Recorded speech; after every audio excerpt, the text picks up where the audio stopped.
అమరావతి రాజధాని విషయంలో గౌరవ ఆంధ్రప్రదేశ్ హైకోర్టు ఒక తీర్పు వెలువడిన తర్వాత నేను ఈ సభానాయకులకి ముఖ్యమంత్రి గారికి ఒక లేఖ రాశాను అధ్యక్ష. గౌరవ హైకోర్టు వారు అమరావతి రాజధాని ప్రకటించడంపై కానీ నేను ఇప్పుడు జోక్యం చేసుకోవడం లేదు. అయితే ఈ సందర్భంగా హైకోర్టు తీర్పులో ఉన్నటువంటి ఒక వ్యాఖ్య చూసిన తర్వాత నేను కొంత ఒక ఆలోచనలో పడ్డాను. నాతో పాటు సహచర శాసనసభ్యులు, న్యాయవాదులు, రిటైర్డ్ న్యాయమూర్తులు అందరూ చూసుంటారు. ఇది ప్రజా సంఘాలు, రాజ్యాంగ నిపుణులు చూసుంటారు, ఆ జడ్జిమెంట్ చదువుంటారు. ఎందుకంటే అది రాష్ట్రానికి అంతటికి సంబంధించినటువంటి ఒక అంశం. కానీ దాంట్లో ఏంటి ఆ వ్యాఖ్యలు ఏంటి అంటే, ఎందుకు ఆ లెటర్ వైపు నాకు ప్రేరేపించినాయంటే, the legislature has no legislative competence to pass any resolution law for change of capital or bifurcating or trifurcating the capital city, and also opined that change of government is not a ground to change the policy. ఈ particular వ్యాఖ్య గౌరవ high court చేసినటువంటి జడ్జిమెంట్లో నేను చూసిన తర్వాత నేను కొంత తీవ్రంగానే ఆలోచించడం జరిగింది. సో ఇట్లాంటి విషయం ఒక సున్నితమైంది కనుక అనేక మంది సీనియర్స్, నాకంటే సీనియర్స్ అయినటువంటి లెజిస్లేచర్లో చేసినటువంటి వాళ్ళు, రిటైర్ అయినటువంటి జడ్జి, న్యాయవాదులు, ఇలాంటి వాళ్ళందరితో కూడా నేను మాట్లాడాను. సుమారుగా నాలాంటి అభిప్రాయం ఇంచుమించుగా అందరికీ కలిగింది. నాకు అదనంగా ఏంటంటే, నేను ఒక శాసనసభలో సభ్యుడిగా ఉన్నాను. కొంతకాలం చాలా సంవత్సరాల సభ్యుడిగా చేశాను. ఉన్నాను కనుక నేను దీని మీద కొంత చర్చ జరిగి ఒక క్లారిటీ వస్తే బాగుంటుందనే ఉద్దేశంతో ఉత్తరం రాయడం జరిగింది. ఈ వ్యాఖ్యలు చేసిన శాసనసభకు ప్రజాస్వామ్య విధానంలో రాజ్యాంగబద్ధమైన సంక్రమించినటువంటి హక్కులు, బాధ్యతల్ని కట్టడి చేసే విధంగా ఉన్నాయన్నటువంటి అభిప్రాయం వ్యక్తమైంది. అయితే ఇక్కడ కూడా ఇంకొక ప్రశ్న తలెత్తుంది. జనరల్గా కోర్ట్స్ అంటే మనందరికీ గౌరవం ఉంది. ఆ వ్యవస్థకు ఉండే, ఈ రాజ్యాంగంలో ఆ వ్యవస్థకు ఉన్నటువంటి ప్రాధాన్యతను ఎక్కడ తగ్గించాలన్నటువంటి అభిప్రాయం కానీ, వారికి ఎలాంటి మోటివ్స్ అట్రిబ్యూట్ చేయాలన్నటువంటిది నా ఉద్దేశం కాదు. అయితే ఇలాంటి సందర్భాల్లో ఇది చర్చించవచ్చా, దీని మీద సమీక్షించవచ్చా,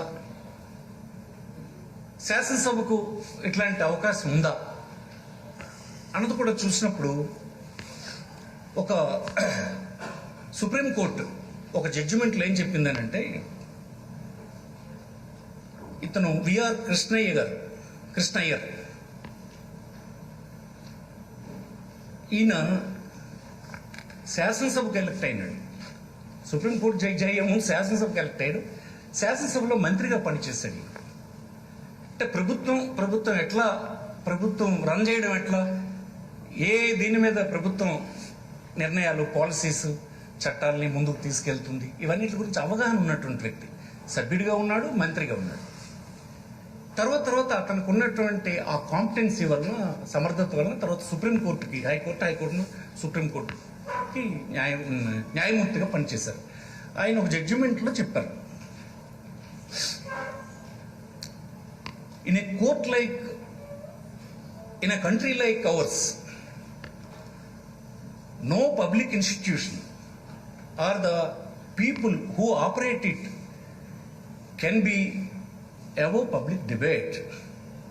అంటే మనలాంటి దేశంలో ఏ ప్రభుత్వ సంస్థ కానీ లేదా దాన్ని నిర్వహించే వ్యక్తులు కానీ పౌర చర్చకి అతీతులు కావాలన్నటువంటిది ఆయన స్పష్టంగా చెప్పడం జరిగింది.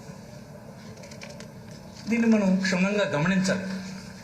ప్రజాస్వామ్యంలో రాజ్యాంగబద్ధంగా ఏర్పడినటువంటి సంస్థలు ఒకదాని విధి నిర్వహణలో మరొకటి జోక్యం చేసుకుంటే దాన్ని మరొకటి ఒక వ్యవస్థను ఇంకొక వ్యవస్థ పలచం చేస్తూ ఉంటే ఆ కాన్స్టిట్యూషనల్ రెస్పాన్సిబిలిటీస్ని డిశ్చార్జ్ చేయనివ్వకుండా అడ్డుపడుతూ ఉంటాయి. ఇది పరువు తీసుకోవడమే తప్ప తగని పని అన్నటువంటిది కూడా ఆయన మాటల్లో చెప్పడం జరిగింది. ఈ 3 విభాగాలంటే ఏంటి అధ్యక్ష? ఇది మనకు అందరికీ తెలిసినవే. శాసన వ్యవస్థ, న్యాయ వ్యవస్థ, కార్యనిర్వాహక వర్గం. అందుకోసం ఇలాంటి విషయాల మీద నేను నాతో సహా చాలామంది యువకులైన శాసనసభ్యులు వచ్చారు. అందరం కలిసి చర్చిస్తే బాగుంటుందన్న ఉద్దేశంతోనే ముఖ్యమంత్రి గారికి నేను లేఖ రాయడం జరిగింది. అది మీతో వారు చర్చించారు, దీనికి అవకాశం ఇచ్చారు. వారికి మీకు ఇది చర్చించే అవకాశం లభించినందుకు, మీరు అడ్మిట్ చేసినందుకు మీకు ముఖ్యమంత్రి గారికి నేను ధన్యవాదాలు తెలియజేస్తున్నాను.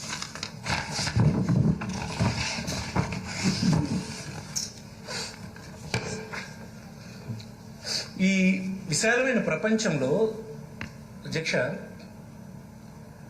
అనేకమైన మానవ సమాజాలు ఉండేవి.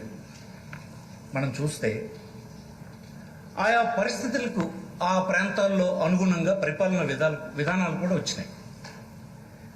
చిన్న చిన్న తేడాలతో ప్రపంచమంతా మనకు కనిపించేటువంటి విధానం ఏంటంటే రాచరిక వ్యవస్థ. ఈ వ్యవస్థే ప్రపంచంలో చాలా కాలం మనుగడ సాగించింది. మన దేశంలో కూడా బ్రిటిషర్స్ వచ్చేంత వరకు కూడా సుమారుగా రాజ్యాంగం రాజులు రాజరిక వ్యవస్థ నడిచింది. మనకి తర్వాత స్వతంత్రం వచ్చింది 47లో. ఎట్లాగా రాజుని పూజింపబడిచేవాళ్ళంటే రాజు అంటే దైవాంశ సంభూతుడని ఒక విధానం ప్రపంచం అంతా కనిపిస్తుంది. మనమే కాదు, మన దేశంలో అయితే సంస్కృతంలో నా విష్ణు పృథ్వీపతి అని అన్నారు. విష్ణు అంశ లేనివాడు రాజు కాలేడని, రాజు సాక్షాత్తు విష్ణు స్వరూపం అని భావించినటువంటి స్థితి ఒకటి మన సమాజంలో కూడా ఉండేది. ఆ తర్వాత అదంతా బ్రహ్మని తేలిపోయింది. రాను చైతన్యం వచ్చినటువంటి సమాజంలో ఈ మార్పులు వచ్చినాయి. అయితే ఇట్లాంటి భ్రమల నుంచి కొంతమంది ఇంకా అదే అనుకున్నటువంటి వారు కూడా ఉన్నారు. ఏదో వేరే సంగతి అనుకోండి. అయితే రాజరిక వ్యవస్థలో ఉండేటువంటి రాజే సర్వం కనుక అతని మాట శాసనం. అతను ఏ తలంపు ధరిస్తే అదే అమలు. అతను వేసినటువంటి ఆర్డర్ అమలైపోవాలి. ఈ పేక తీయండి అంటే పేక తీసేయటం, వారికి బహుమానాలు ఇవ్వండి అంటే ఇవ్వటం. ఎందుకు? ఇదంతా కాన్సన్ట్రేట్ అయ్యి ఒక రాజుగారి దగ్గర ఉండేది ఆ పవర్ అంతా ఈ రాచరిక వ్యవస్థలో. తర్వాత ఇది అడ్డుకునేవారు ఉండేవారు కాదు. దీనిపైన ప్రపంచమంతటా కూడా ఒక రకమైనటువంటి ఆందోళన, ఈ రాచరిక వ్యవస్థలో జరుగుతున్నటువంటి అక్రమాలు, దీని పట్ల చైతన్యవంతమైనటువంటి సమాజం మార్పు కోరుతూ చివరికి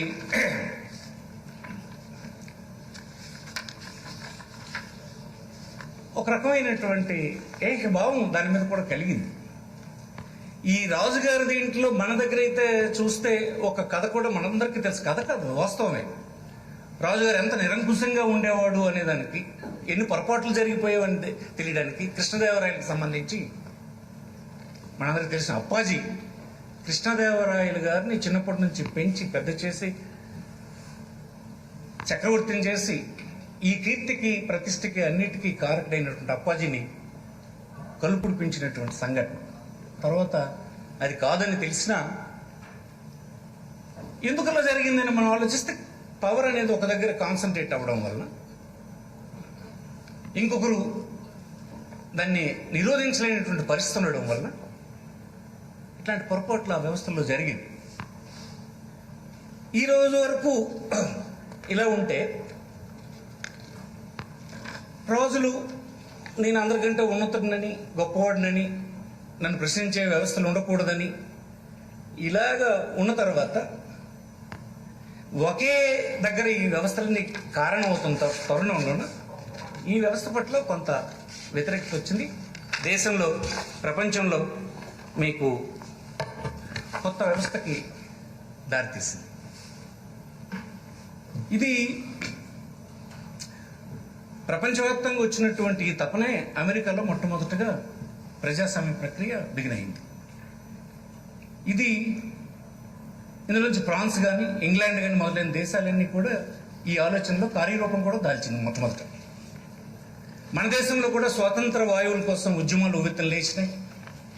ఆనాటి మన జాతిపిత అయినటువంటి గాంధీ గారి, మహాత్మా గాంధీ గారి ఉద్యమం, ఆయన తాలూకు సారథ్యంలో ఉద్యమం పెద్ద ఎత్తున అనేక మంది స్వాతంత్ర యోధులు పార్టిసిపేట్ చేసి ఆ ఉద్యమాన్ని పెద్దగా ముందుకు తీసుకెళ్లారు. ఉద్యమం అలా జరుగుతున్నటువంటి సమయంలోనే మహాత్మా గాంధీ గారు ఒక స్టేట్మెంట్ ఇచ్చారు 1922. అంటే సుమారుగా భారతదేశానికి స్వతంత్రత సంక్రమిస్తుంది అన్నటువంటి ఇండికేషన్స్ వచ్చినటువంటి మొదటి రోజుల్లో 47 ముందు అంటే 22, Swaraj will not be A free gift of the British parliament. It will be A declaration of India's full self expression expressed through an act of parliament, but it will be merely a courteous ratification of the declared wish of the people of India.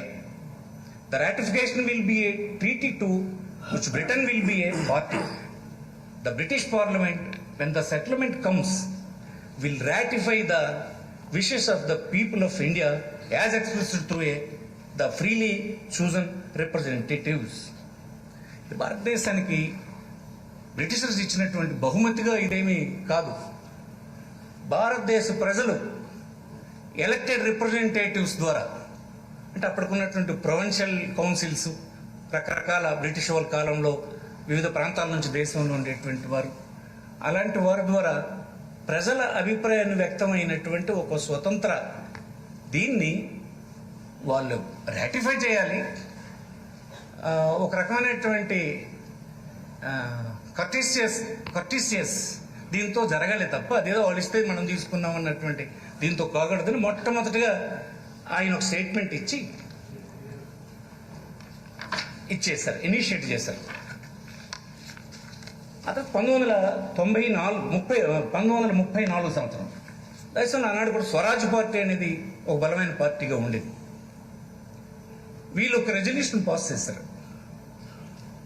This conference claims for India the right of self-determination, and the only method of applying that principle is to convey a constituent assembly, representatives of all sections of the India people, to frame an accountable constitution.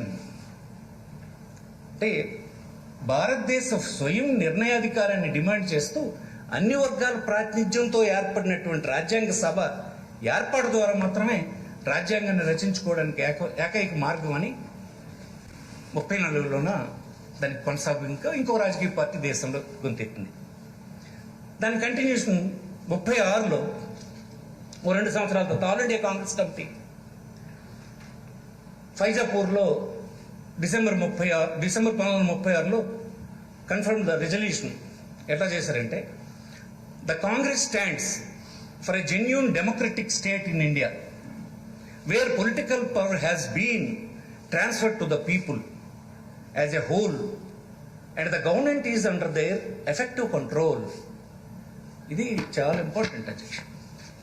స్వతంత్రం రాకముందు స్వతంత్రం కోసం పోరాటం జరుగుతున్న రోజుల్లోనే power అనేది ప్రజలకు వెళ్ళాలి, అధికారం అనేది ప్రజలకు ట్రాన్స్ఫర్ కావాలి, ప్రజల చేతిలో ఉండాలి అనేటువంటిది మన పెద్దలు, మనకి ఆదర్శప్రాయులు, స్వాతంత్ర యోధులు, ఈ దేశం కోసం ప్రాణాలు అర్పించిన అందరూ మొట్టమొదటి రెజల్యూషన్ అలా స్టార్ట్ చేశారు. అంటే ఎందుకు నేను చెప్తున్నానంటే, ఈ వ్యవస్థ, ఈ కాన్స్టిట్యూషన్, ఇవన్నీ సాధించడానికి చేసినటువంటి వాళ్ళు ఎప్పుడు స్వతంత్రం రాకముందే ఆ డైరెక్షన్ తీసుకున్నారు. ఎప్పుడు దానిలో ఎక్కడ డిఫరెన్స్ లేనే లేదు. Such a state can only come into existence through a constituent assembly having the power to determine finally the constitution of the country. ఇది నిజమైన ప్రజాస్వామ్యం గట్టిగా సమర్థిస్తున్నటువంటి ఒక రెజల్యూషన్ అధ్యక్ష. ఈ విధంగా రాజ్యాధికారం ప్రజలకు దారాదత్తం చేయబడి ప్రభుత్వం ప్రజల అజమాయిషిలో ఉంటుంది. ప్రభుత్వం అనేది ఇలాంటి కాన్స్టిట్యూంట్ అసెంబ్లీ ద్వారా ఆ రాజ్యాంగం అంతా ఏర్పాటు కావాలన్నటువంటిది కూడా అప్పుడు స్టార్ట్ అయింది. 39వ సంవత్సరం కాంగ్రెస్ పార్టీ వర్కింగ్ కమిటీ తీర్మానం. Further November 1939 the Congress Working Committee adopted a resolution which declared that recognition of Indians' independence and the right of her people to frame their constitution through a constituent assembly is essential. భారతదేశ స్వాతంత్ర కాంక్షను వ్యక్తపరుస్తూ రాజ్యాంగ సభ ఏర్పాటు చేసుకుని రాజ్యాంగ నిర్మాణం చేసుకునే హక్కును గుర్తిస్తూ సిడబ్ల్యూసీ తీర్మానం చేస్తాం. ఇది 39. గౌరవ పండిట్ జవహర్లాల్ నెహ్రూ రాజ్యాంగ సభలో ఒక తీర్మానం ప్రవేశపెట్టి ఏమన్నారంటే, where in all power and authority of the sovereign independent India it is constituent parts and organs of the government are derived from the people. రాజ్యాంగ పీఠికలో ఏమని మనం రాసుకున్నాం, మనం రచించుకున్న అద్భుతమైన రాజ్యాన్ని మనకు మనం ఎలా సమర్పించుకున్నామో ఒకసారి గమనిస్తే, we the people of India do hereby adopt, enact and give it to ourselves this constitution రాసుకున్నాం. ఇది ప్రపంచంలో అనేక దేశాలకు భిన్నమైనటువంటి ఒక రాజ్యాంగం అధ్యక్ష. ఇలాంటి రాజ్యాంగాలు ఏవో కొన్ని దేశాల్లో ఉన్నాయి. మన పక్కన ఉన్నటువంటి కొన్ని బంగ్లాదేశ్ లాంటిది, ఆస్ట్రేలియా, జపాన్ ఇట్లాంటి దీంట్లో ప్రజలు తనకు తానుగా సమర్పించుకున్నటువంటి. ఎందుకంటే రాజ్యాంగం ప్రజల ద్వారా వస్తుందని ప్రపోజ్ చేస్తే కొందరు ఆ రోజుల్లో జరిగినటువంటి పెద్దలు స్వతంత్ర రాకముందు రాజ్యాంగం ఎలా తేవాలి అని ప్రపోజ్ చేసినప్పుడు కొంతమంది by name of the God అన్నటువంటి ప్రపోజల్ కూడా కాన్స్టిట్యూంట్ అసెంబ్లీలో ఒక చర్చ జరిగింది అధ్యక్ష. చర్చ జరిగితే చర్చ ఎక్కడ వరకు దారితీస్తుందని అంటే, చర్చ ఓటింగ్ వరకు దారితీస్తుంది.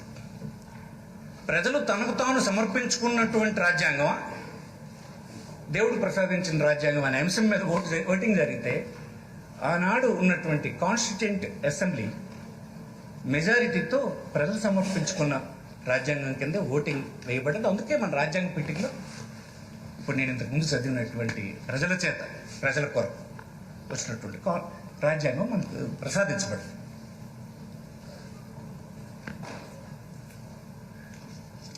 ప్రజలు ఎన్నుకున్న ప్రతినిధులతో రాజ్యాంగ సభ ఏర్పడింది కాబట్టి రాజ్యాంగానికి ప్రజల వల్లే అధికారం వస్తుంది. దీన్ని వ్యతిరేకిస్తూ గాడ్ వల్ల అధికారం వస్తుందని, ప్రజల అధికారం వస్తుందని ఓటింగ్ పెడుతూ ఆ ప్రపోజల్ ఓడిపోయింది. అంటే రాజ్యాంగానికి ఎప్పుడైనా మన చరిత్ర అంతా చూస్తే, ఈ దేశంలో వచ్చినటువంటి ఉద్యమాలు, స్వతంత్రం తీసుకొచ్చినటువంటి వాళ్ళు ఇవన్నీ చూస్తాయి. రాజ్యాంగానికి ప్రజల ఆధారం, రాజ్యాంగం యొక్క లక్ష్యం ప్రజలు. మిగతా ఎన్ని సంస్థలు వ్యవస్థలు ఉన్నవన్నీ కేవలం ప్రజల కోసమే. మనలాగే ప్రజల వలన, ప్రజలు కొరకు సమర్పించుకున్న రాజ్యాంగం దేశాలు ఉన్నాయి. నేను చెప్పాను, ప్రపంచంలో చాలా దేశాల్లో దేశ సార్వభౌమాధికారం ప్రభుత్వ యంత్రాంగాల మధ్య విభజించబడి ఉంది. డెమోక్రసీ అమల్లో ఉన్నటువంటి మనలాంటి దేశాల్లో పబ్లిక్ విల్, దీన్ని జనేచ్ఛ అంటాం, అంటే ప్రజాభిప్రాయం. ఇది ఎక్కడ రిఫ్లెక్ట్ అవుతుంది అధ్యక్ష? మనకి ఉన్న 3 వ్యవస్థల్లో ఎక్కడ పబ్లిక్ విల్ రిఫ్లెక్ట్ అవుతుంది? ఎక్కడ పబ్లిక్ విల్ రిఫ్లెక్ట్ అవుతుంది? డైరెక్ట్ ఇంటరాక్షన్ మన వ్యవస్థలో ఈ 3 వ్యవస్థలు, జ్యుడిషియరీ కానీ, లెజిస్లేచర్ కానీ, ఎగ్జిక్యూటివ్ కానీ, పబ్లిక్ విల్ రిఫ్లెక్ట్ అయ్యేది ఎక్కడ అవుతుంది? ఇది ఒక్కటే కదా. పబ్లిక్ ద్వారా రిఫ్లెక్ట్ అయ్యి వచ్చినటువంటి వ్యవస్థ లెజిస్లేచర్ వ్యవస్థ. అంటే కాన్స్టిట్యూషన్లో ఏముండాలని చాలా కాలం ఎక్సర్సైజ్ జరిగిందో స్వాతంత్రానికి ముందు, కాన్స్టిట్యూషన్లో మనం ఏం రాసుకున్నామో ప్రజల చేత, ప్రజల కొరకు అన్నటువంటిది, దాని ద్వారా అది రిఫ్లెక్ట్ అయ్యేటువంటి సభలే ప్రజలు ఎన్నుకున్నటువంటి లెజిస్లేచర్. అందుకోసం ఇదేదో ఒక్కొక్కసారి ఒక్కొక్కలాగా సడన్గా వచ్చినటువంటి కూడా కాదు. దేశంలో అనేక చర్చలు, అనేక మంది వాదనలు అన్నీ అయిన తర్వాత మనం రాసుకున్న కాన్స్టిట్యూషన్ ఫైనల్గా ఆ ప్రజల కోరిక అన్నటువంటిది వచ్చింది. ప్రజల తాలూకు విల్ అనేది డైరెక్ట్గా రిఫ్లెక్ట్ అయ్యేది శాసనసభలో, అక్కడ లోక్సభ. అంత మాత్రం చేత నేను ఇతర వ్యవస్థల్ని అవి ప్రాధాన్యత లేనివన్నీ నేను అన్నాను. ఒక పబ్లిక్ విల్ని ఫ్లోట్ చేయగలిసినవి, తీసుకెళ్ళగలిసినవి రాజ్యాంగంలో లోక్సభ, ఇక్కడ ఉన్నటువంటి శాసనసభ. ఇది రాజ్యాంగంలో మనం పెట్టుకున్నటువంటిది. అందుకోసం ఇది మనం గుర్తుపెట్టుకోవాలన్నది ఎవరైనా గుర్తుపెట్టుకోవాల్సిందే. రాజ్యాంగానికి అతీతులు ఎవరు గొప్ప అంటే రాజ్యాంగం గొప్ప మన దేశంలో. ఏ దేశంలో అనేది మన దేశంలో మరీ గొప్పది. భారత రాజ్యాంగం విశిష్టత మీరు చూస్తే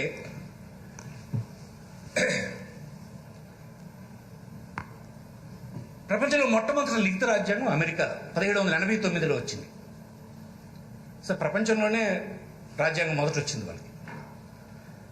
చాలా దేశాల్లో రాజ్యాంగాలు వచ్చాయి కానీ 10 సంవత్సరాలు 20 సంవత్సరాల లోపే విఫలం అయిపోయింది. అంటే రాజ్యాంగం రద్దు చేసుకుంటాడు, మళ్ళీ కొత్త రాజ్యాంగాలు రచించుకుంటున్నాడు. మన దగ్గర యావరేజ్ ప్రపంచంలో రాజ్యాంగాలు వచ్చినటువంటి దేశాల యావరేజ్ లైఫ్ చూస్తే 19 years ఉంది. అది కొంతమంది రాజనీతి పండితులు చేసినటువంటి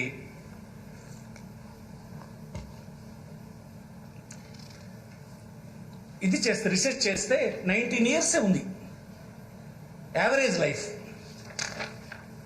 మన దేశంలో అయితే 70 సంవత్సరాలు. తిరుగులేని విధంగా ఈ దేశంలో అనేక సమస్యలు వచ్చిన, ఈ కోట్లాది మంది ప్రజల తలకు ఆకాంక్షలను నెరవేరుస్తూ చిన్న ఆటంకాలు వస్తున్నా, ఆవేదనలు వస్తున్నా, ఇష్యూస్ వస్తున్నా, చిన్న డిఫరెన్సెస్ వస్తున్నా ఎంత చక్కగా సాగుతుంది అధ్యక్ష. 70 సంవత్సరాల రాజ్యాంగం కొనసాగింది అంటే దీనికి ఎంత చక్కనైన కృషి జరిగింది, ఎంత చక్కనైన ఏర్పాటు దాంట్లో చేయడం వలన ఇది మనుగడ సాగింది. ఈ పరిధిలోనే మనం చాలా సమస్యలు వచ్చినాయి, పరిష్కరించుకున్నాం. రాజ్యాంగం మనకు ఉందని ప్రతి పౌరుడికి ఓ ధైర్యం ఉంది. ఈ దేశంలో ఏ వ్యవస్థలో ఉన్నా రాజ్యాంగం ఉంది, రాజ్యాంగం మనం ప్రొటెక్ట్ చేస్తుంది అన్నటువంటి ధైర్యం ఉంది. ఇందులోనే ముఖ్యంగా దీనికి కారణం ఏంటంటే అప్పుడు రాజులకు కాదు, ఇది సపరేషన్ ఆఫ్ పవర్స్ మన కాన్స్టిట్యూషన్ ఇచ్చేసింది. ఈ సపరేషన్ ఆఫ్ పవర్స్ మీద ఎంత చక్కగా మనం అమలు చేస్తున్నామో దేశంలో, దానివల్లనే ఈ రాజ్యాంగానికి ఇంత గౌరవం, ఇంత సుదీర్ఘకాలం మనగలగడం, ప్రపంచంలో ఎక్కడా లేని విధంగా ఈ రాజ్యాంగం ఇక్కడ గౌరవించబడడం జరుగుతుంది అధ్యక్ష.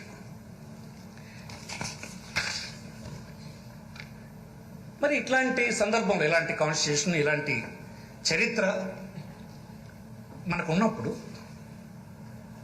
స్పష్టత ఉండాలి కదా. ఏ విభాగం అయినా, అది శాసనసభ కానివ్వండి, న్యాయ వ్యవస్థ కానివ్వండి,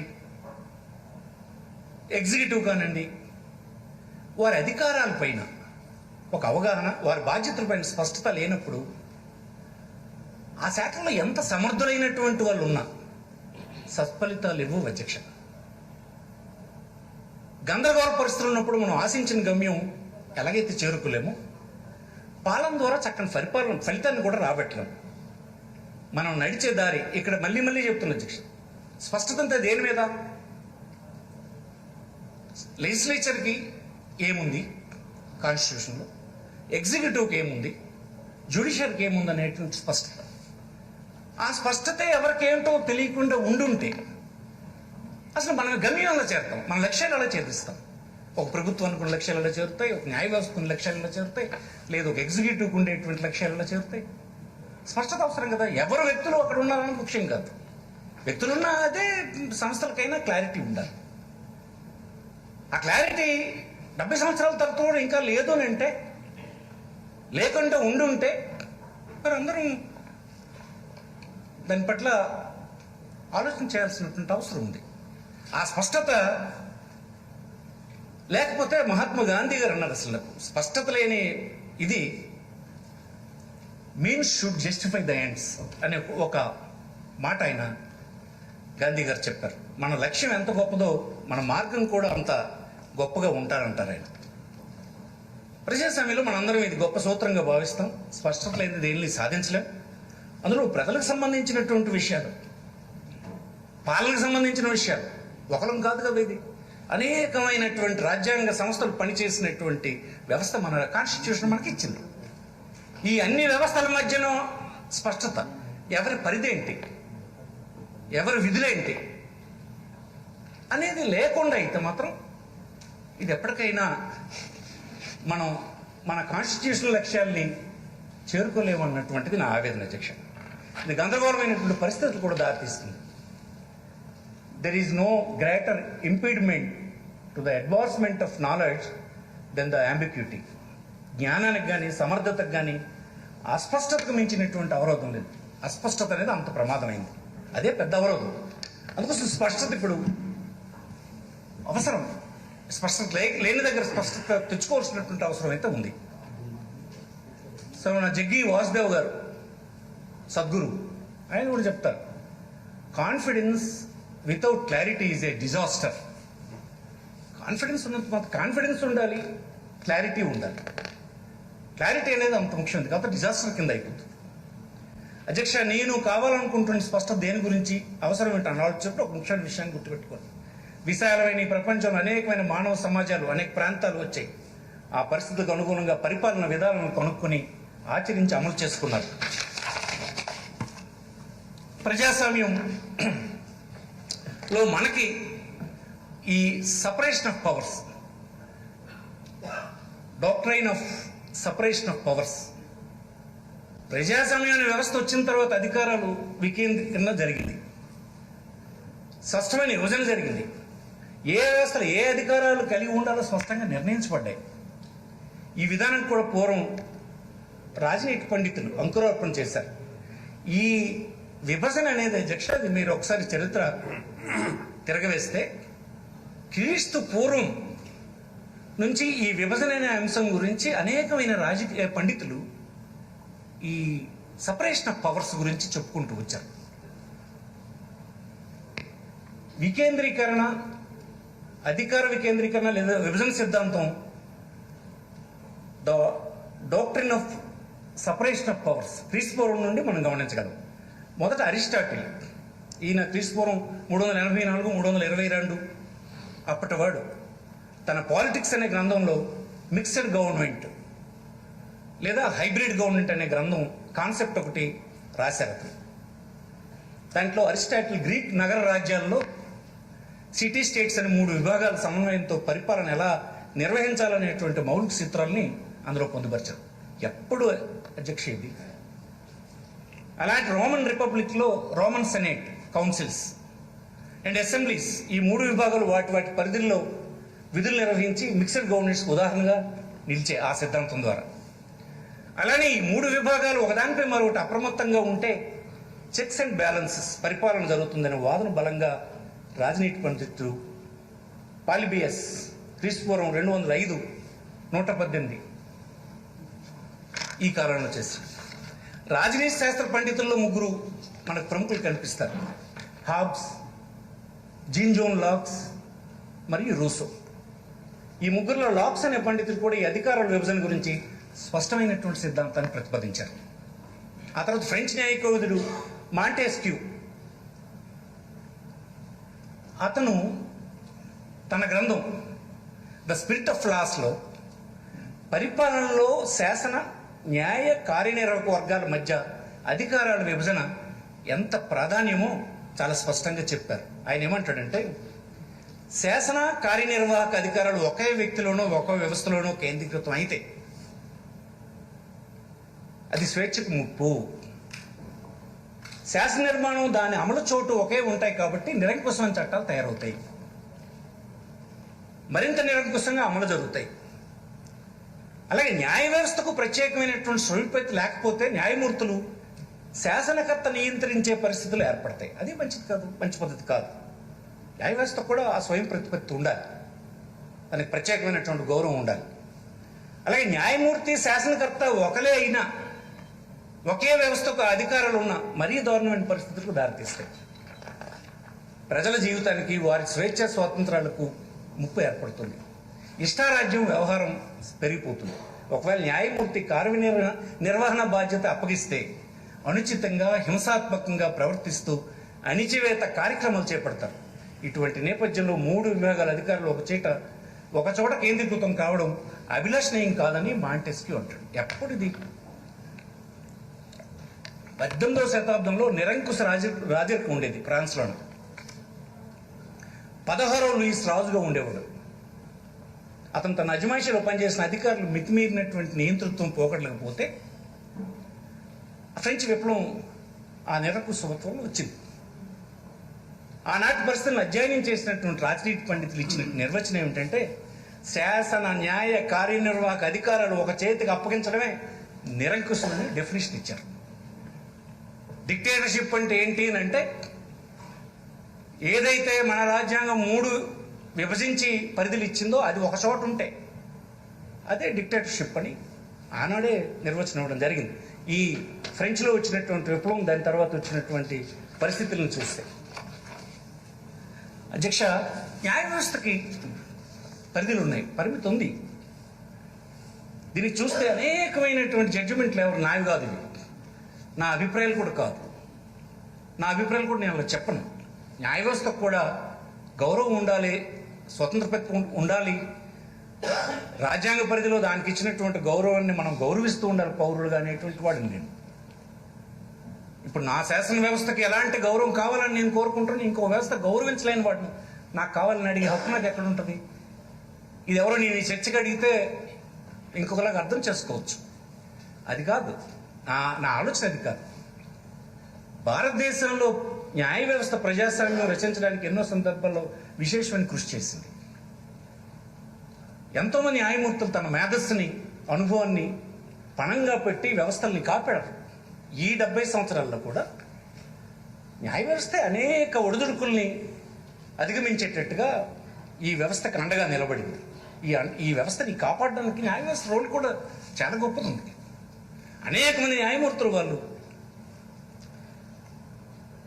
ఒక సామాన్యుడు అన్యాయానికి గురైనప్పుడు న్యాయ వ్యవస్థ తలుపు తడితే వారికి ఆదుకున్న సందర్భాలు మన స్వతంత్ర భారతదేశంలో కోకొల్లలుగా ఉన్నాయి. ఇందులో సుప్రసిద్ధ న్యాయమూర్తులు కొన్ని పేర్లు నేను సేకరించాను. చీఫ్ జస్టిస్గా పనిచేసినట్టు SJ Kania, justice Patanjali Sastri, justice Gajendragadkar, justice Koka Subbarao గారు, justice KS Wanchoo, justice Hidayatullah, justice AN Ray, justice YV Chandrachud, justice PN Bhagwati, justice ES Venkataramiah, justice MV Venkatachaliah, justice L Dattu, ఇట్లాంటి అనేక మంది కంట్రిబ్యూషన్స్ మనకి అవర్ జడ్జిమెంట్ల ద్వారా కనిపిస్తాయి. కాన్స్టిట్యూషన్కి లేదు వివిధ వ్యవస్థలకు మధ్యన కాన్ఫ్లిక్ట్ వచ్చినప్పుడు, ప్రాథమిక హక్కులకు భంగం వచ్చినప్పుడు, ఆదేశిక సూత్రాలను పాటించినప్పుడు అని బ్రహ్మాండంగా కాపాడుకుంటూ వచ్చారు. సుప్రీంకోర్టు మనకు అత్యున్నతమైనటువంటి న్యాయ వ్యవస్థ, ఎపెక్స్ కోర్టు మనకి ఈ దేశానికి. 1988లో న్యాయ వ్యవస్థ లేదా న్యాయమూర్తులు ఓపెన్ టు పబ్లిక్ క్రిటిసిజం, ఇది సుప్రీంకోర్టు చెప్పింది, అండ్ పబ్లిక్ అకౌంటబిలిటీ. న్యాయమూర్తులు సమాజం పట్ల బాధ్యత ఉంది వాళ్ళకి. ఆ బాధ్యతను తాము రాజ్యాంగాన్ని కాపాడుతామని, చట్టాన్ని, రాజ్యాంగాన్ని గౌరవిస్తామని, పరిరక్షిస్తామని వారు చేసిన ప్రమాణాన్ని చిత్తశుద్ధితో నెరవేర్చుకోవాలి. ఇది ఎవరన్నారు? సుప్రీంకోర్టు చెప్తుంది. It's not my words.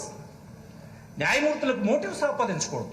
అంతవరకు పౌరులు ఎవరు కానీ, సంస్థలు కానీ, లేదు ఈ ఇతర రెండు వ్యవస్థలు కానీ మోటివ్స్ ఎప్పుడు ఆపాదించకూడదు. ఎందుకంటే అది పలచన అయిపోతుంది. దానివల్ల న్యాయ వ్యవస్థ పలచన అయితే, న్యాయ వ్యవస్థ విశ్వాసం కోల్పోతే తప్పకుండా దాని ప్రభావం మళ్ళీ పడుతుంది. కనుక ఉండకూడదు.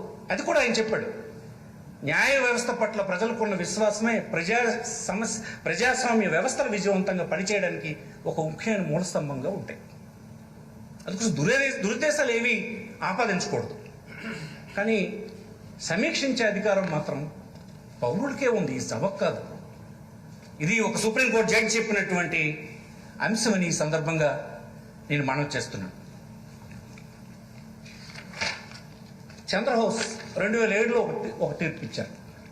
ఇందులో ముఖ్యాంశాలు ఏంటంటే, న్యాయమూర్తులు జ్యుడిషియల్ యాక్టివిజం పేరుతో కార్యనిర్వాహక వర్గం ఎగ్జిక్యూటివ్ ఆర్ లెజిస్లేటివ్ చేసే పనుల్ని చేస్తుండడం వలన అనేకమైన కేసులు వస్తున్నాయి. సుప్రీంకోర్టు అభిప్రాయపడింది అధ్యక్ష.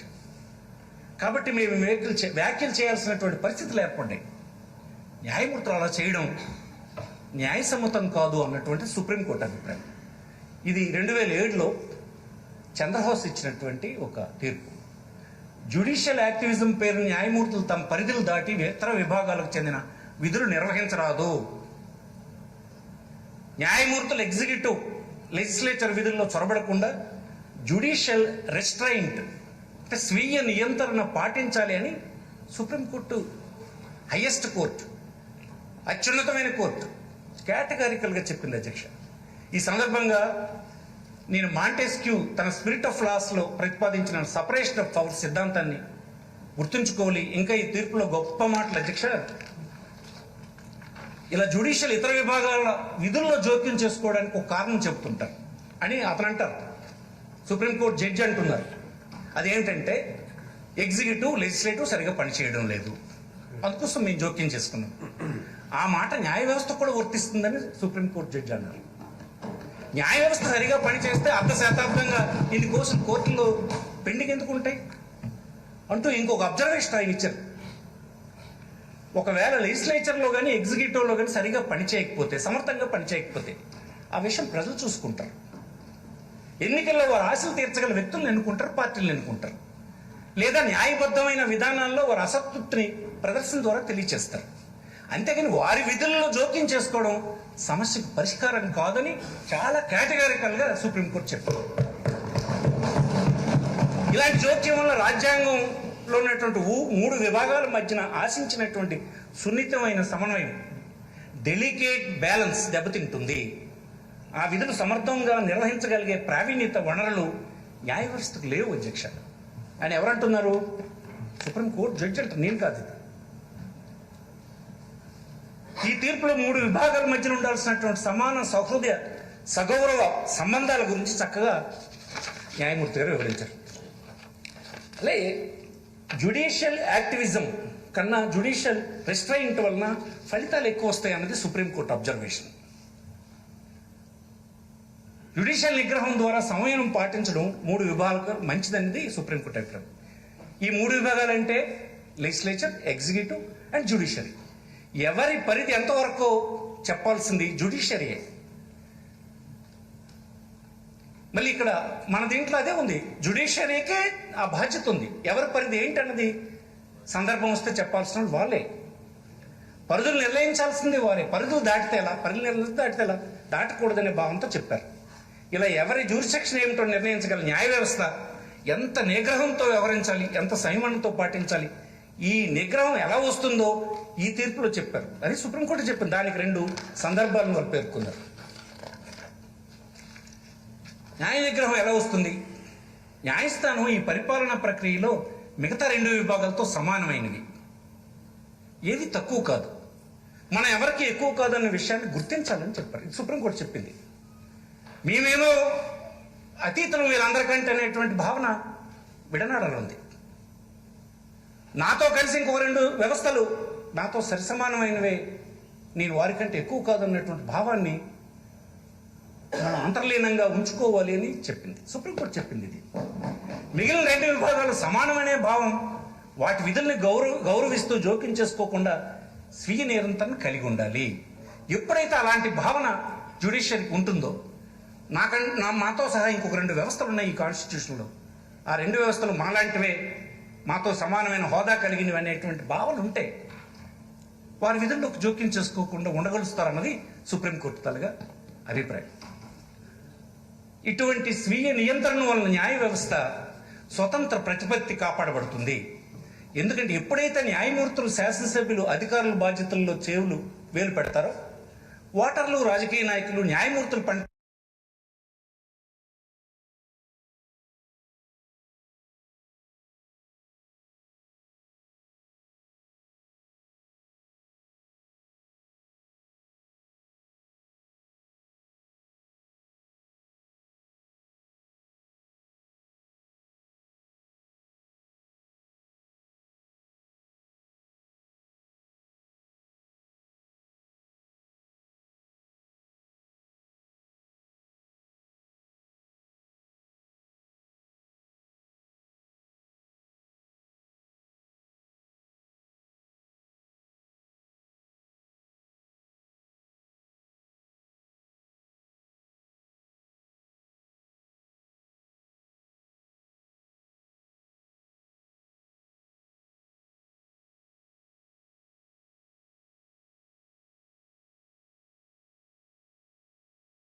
పని విధానం దగ్గర నుండి సమీక్షించడం జరుగుతుంది.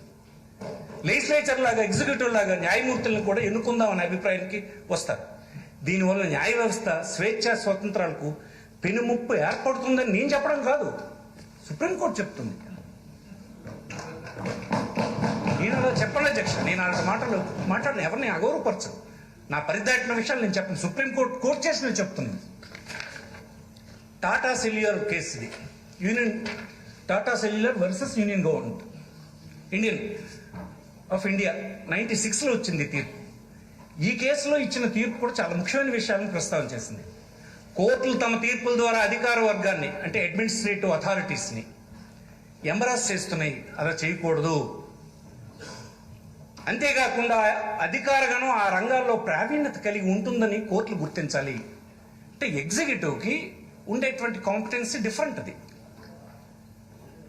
వాళ్ళు కొన్ని విషయాల గురించి అవసరమైనటువంటి ఎక్స్పర్టైజ్ని తెచ్చుకోగలరు, పరిశీలించగలరు. అలాంటి అవకాశం జ్యుడిషియరీలో ఉండదు. అతని అభిప్రాయం అది. ఆయా రంగాల్లో ప్రావీణ్యత కలిగి ఉంటుందని కోర్టులు గుర్తించాలి. ఎగ్జిక్యూటివ్ అది ఉంది, వాళ్ళని ఎంబ్రాస్ చేయకూడదు ఇలాంటి విషయాలు. ఈ సందర్భంగా చీఫ్ జస్టిస్ నీలి తన తీర్పులో చెప్పిన మాటల్ని మీకు ఇప్పుడు చెప్తాను అధ్యక్ష. I have very few illusions about my own limitations as a judge. I am not an accountant, electrical engineer, financier, banker, stockbroker, or a system management analyst. It is the height of the folly to expect judges intelligently to review a 5,000-page record addressing the intricacies of public utility operation. It is not the function of a judge to act as a super board or with the zeal of a pedantic schoolmaster, substituting its judgment for that of the administrator. అంటే ఈ భూమి మీద ఉండే ప్రతి విషయం గురించి క్షుణ్ణంగా తెలుసుకునే అవకాశం న్యాయమూర్తులకు ఉండదని నీలి గారు చెప్పారు. ఒక జడ్జి ప్రతి విషయంలోనూ వేలు పెట్టి జోక్యం చేసుకుని తీర్పు చెప్పగల సర్వజ్ఞత లేదని నీలి చెప్పారు. అంటే ఏమిటంటే దాని అర్థం, అనేక అంశాలు, పరిపాలనలో అనేక అంశాలు వస్తాయి అధ్యక్ష. అనేక అంశాలు వచ్చినప్పుడు వాటికి కావాల్సినటువంటి ఎక్స్పర్టైజ్ అంతా జ్యుడిషియరీ దగ్గర అందుబాటులో ఉండదు. ఎగ్జిక్యూటివ్కి ఉన్నట్టు, లెజిస్లేచర్కి ఉన్నట్టు ఉండదు. ఎగ్జిక్యూటివ్ అలాంటి ఎక్స్పర్టైజ్ని వాళ్ళు తీసుకుంటారు. అందుకోసం ప్రతి విషయం జడ్జికి తెలిసిపోతుందని మీరు భావించవద్దు అని నీళ్ళు చెప్తారు. మాకే తెలుసునని, ఆ సర్వజ్ఞత ఉందని మనం అనుకోవద్దని. 5,000 పేజీలు ఇచ్చేస్తే నాకు అందులో ఉన్నటువంటి టెక్నికాలిటీస్ అని నాకు ఏం తెలుస్తాయి అన్నటువంటి అభిప్రాయం ఆయన వ్యక్తం చేశారు. ఒక ఉదాహరణ చెప్పారు. రామ్జయ వర్సెస్ స్టేట్ ఆఫ్ పంజాబ్, ఈ కేసు 1955లో వచ్చింది. ఈ రెండు కేసుల్లో తీర్పుల్లో సుప్రీంకోర్టు చాలా స్పష్టంగా లెజిస్లేచర్, జ్యుడిషియరీ, ఎగ్జిక్యూటివ్ అని 3 విభాగాలు ఒక దాంట్లో మనం జోక్యం చేసుకోకుండా తమ విధులను నిర్వహించాలని తెలియజేసింది. ఈ కేసులో no organ can the functions assigned to another. ఇక్కడ గౌరవ సుప్రీంకోర్టు చాలా గొప్ప తీర్పు ఇచ్చింది. వారు రాసిన మాటలను యథాతథంగా చదివి వినిపిస్తాను. Judiciary has no power over sword or the purse, none the less it has power to ensure that the aforesaid 2 main organs of state function within a constitutional limits. It is the sentinel of democracy. Sentinel democracy అంటే న్యాయ వ్యవస్థ, ప్రజాస్వామ్య కాపలదారు. న్యాయ వ్యవస్థ చేతిలో కత్తి లేదు అతని అభిప్రాయం ప్రకారం, పర్సు లేదు, ఫైనాన్స్ వాళ్ళ చేతిలో ఉండదు, అమలు చేసే కత్తులు ఉండవు. అంటే దురదృష్టం కొద్దీ కొంతమంది కత్తులు న్యాయమూర్తులు ఇలాంటి అభిప్రాయంతో ఉన్నారు అని అభిప్రాయపడుతుంది అతను. అలా చేయకూడదని సాక్షాత్తు సుప్రీంకోర్టు తన తీర్పులు చెప్పిందంటే న్యాయమూర్తులు కొన్ని దగ్గరలో ఎక్సీడ్ అయిపోతున్నారన్నది సుప్రీంకోర్టు అభిప్రాయం. జ్యుడిషియల్ రివ్యూ రాజ్యాంగ విరుద్ధమైన చట్టాలని, చర్యల్ని నివారించే ఒక ఆయుధం. ఆ ఆయుధాన్ని స్వీయ నియంత్రణలో న్యాయ వ్యవస్థ చాలా జాగ్రత్తగా ఉపయోగించాలి. జస్టిస్ జేఎస్ వర్మ ఒక ఉపన్యాసంలో చెప్పారు అధ్యక్ష. ఇది సుప్రీంకోర్టు అభిప్రాయం. ఒక ఉపన్యాసంలో చెప్పారు ఆయన, జడ్జెస్కి ఒక క్లాస్ కండక్ట్ చేస్తూ. Recently the courts have apparently if not clearly strayed into the executive domain or in matters of policy. For instance, the orders passed by the High Court of Delhi in recent times dealt with subjects ranging from age and other criteria for nursery admissions, unauthorized schools, criteria for free seats in schools, supply of drinking water in schools, number of free beds in hospitals, etc. ఇది ఒక మంచి observation. అధ్యక్ష.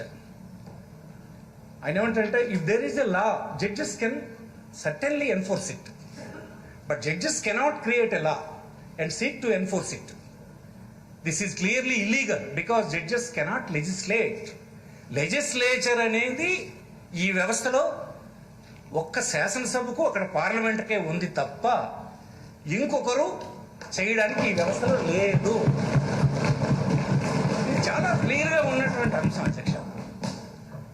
Delhi high court అయితే ఎప్పుడు ఆ legislation ఫండమెంటల్స్కి ఆదేశ సూత్రాలకి ఎక్కడైనా భంగం కలిగితే, ఫండమెంటల్స్ దీనికి దెబ్బ తగిలితే, అన్కాన్స్టిట్యూషనల్ అయినప్పుడు మాత్రమే ఇంటర్ఫియర్ అవ్వచ్చు అంతే. అది తప్పో రైటో చెప్పాలి, కానీ లెజిస్లేట్ చేసేయడానికి అవకాశం మన కాన్స్టిట్యూషన్ ఇవ్వలేదు. అది పార్లమెంట్కి ఇచ్చింది, శాసనసభకే ఇచ్చింది. అందుకోసం ఇది ఖచ్చితంగా మనం పాటించాలి అందరూ. ఢిల్లీ హైకోర్టు ఇటీవల కాలంలో కల్పించుకుని ఇచ్చిన తీర్పులు చిన్న చిన్న అన్నిటికీ ఫ్రీ సీట్ కోసం, అనాథరైజ్ స్కూల్స్ కోసం, నీరు కేటాయింపులు అన్నిటికీ ఇచ్చారు. ఈ తీర్పులు చెప్పడం మంచిది కొంచెం, అయితే ఎగ్జిక్యూటివ్ పని, ఎన్నికైనటువంటి పార్టీల పని. అది నీకు రిజిస్ట్రేషన్ లేకుండా అలా చేయండి అని చెప్పడం అనేది అది నీకు లేని అధికారాల్లోకి వెళ్తున్నావు అన్నటువంటి విషయాన్ని ఆయన చెప్పాడు. అలా ఇంటర్ఫియర్ అవ్వకూడదు మనం అని చెప్పాడు. లెజిస్లేషన్ ఉంటే లెజిస్లేషన్లో ఏదైనా ఉంటుంది అమలు చేయమని చెప్పచ్చు, కానీ లేని లెజిస్లేషన్ని సృష్టించేసి చెప్పే అధికారం ఆ జ్యుడిషియరీకి లేదు. VK Reddy versus state of Andhra Pradesh 2006. Judges should not proclaim that they are playing the role of lawmakers merely for an exhibition of judicial valor. Judge తన ధైర్యాన్ని, సాహసాన్ని ప్రదర్శించడానికి శాసనకర్త పాత్రను పోషించకూడదు అని సుప్రీంకోర్టు చెప్పింది. అలానే supreme court Suresh Sheth and commissioner Indore municipality 2006 కేసుల్లో జ్యుడిషియల్, ఇప్పుడు honourable justice Anand, former chief justice of India, ఒక సందర్భంలో ఏమన్నారంటే CJ, judicial activism should not become judicial adventurism. The courts must act with caution and proper restraint. They must remember that. ఇది very important. అంటే అనేక సందర్భాల్లో ఇట్లాంటివి జరిగితే సుప్రీంకోర్టు ఎలా బెరుకులేసింది. ఆ సందర్భంలో చేసినటువంటి కామెంట్లు ఇవి. న్యాయాన్ని కాపాడవలసిన న్యాయమూర్తులు ముఖస్థుతికి కానీ, పొగడతలకు కానీ పొంగిపోవడమో, విమర్శలకు కుంగిపోవడమో చేయరాదు. వ్యక్తిగత అభివృద్ధి, స్వలాభాపేక్ష విడిచిపెట్టాలి అంటూ it needs to be remembered that courts cannot run the governments. కోర్టులు ఒక విషయం ఎప్పుడు మర్చిపోకూడదు, ఒక విషయాన్ని గుర్తుపెట్టుకోలేదు. ఏంటంటే కోర్టుల ప్రభుత్వాన్ని నడపకూడదు కూడా. అది మన కాన్స్టిట్యూషన్ ఇది కాదు, పవర్ కాదు, ఇవ్వలేదు మనకి. Judicial activism is an unguided missile. ఇంకొక మాట కూడా అన్నాడు, activism is a unguided missile. Failure to bear in mind would lead to chaos. న్యాయ వ్యవస్థకు అలారం బెల్లలాగా పనిచేయాలి. ఎగ్జిక్యూటివ్ అదమర్చి వాటి బాధ్యతలను విస్మరించడం నిద్రనటిస్తున్నప్పుడు దాన్ని తట్టిలేపి దాంతో పని చేయించాలి. ఇది న్యాయ వ్యవస్థ గురించి కొన్ని జడ్జిమెంట్లు. అంతకంటే ఎంత క్లారిటీతో మన కాన్స్టిట్యూషన్ పట్ల న్యాయ వ్యవస్థ ఉందో సుప్రీంకోర్టు చాలా కేటగారికల్గా చెప్పింది అధ్యక్ష.